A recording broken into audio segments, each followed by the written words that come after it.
ফিহার মজার ভোজ।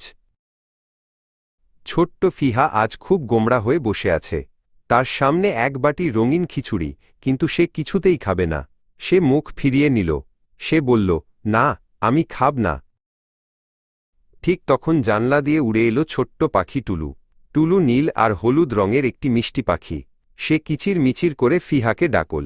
টুলু বলল, ফিহা, দেখ আমি কত ক্ষুধার্ত। টুলু তার ছোট্ট ঠোঁট দিয়ে জানলার ধারে রাখা একটি শস্যদানা তুলে নিল। সে খুব মজা করে বলল, টুক টুক, এটা খুব সুস্বাদু। টুলু আনন্দ করে খাবারটি খেয়ে ফেলল। ফিহা দেখল তার থালায় আছে টকটকে কমলা রঙের গাজর। গাজরগুলো দেখতে অনেকটা উজ্জ্বল খেলনার মতো। ফিহা তার আঙুল দিয়ে একটি গাজর ছুঁয়ে দেখল। হঠাৎ টেবিলের নিচ থেকে কান খাড়া করে বেরিয়ে এলো খরগোশ মিমি।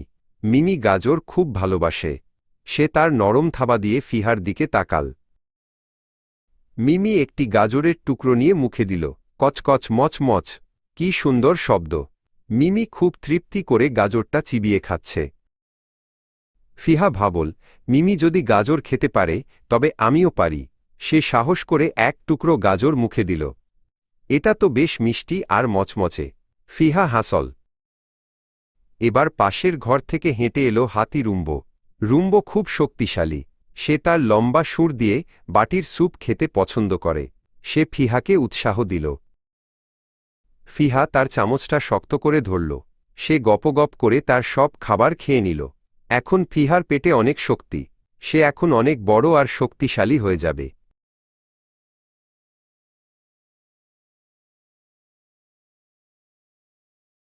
পেট ভরে গেছে, এখন খেলার সময়। ফিহা আর তার বন্ধু টুলু মিলে ঘরের ভেতর দৌড়াদৌড়ি করছে। খাবার খেয়ে ফিহা এখন অনেক চটপটে হয়ে গেছে।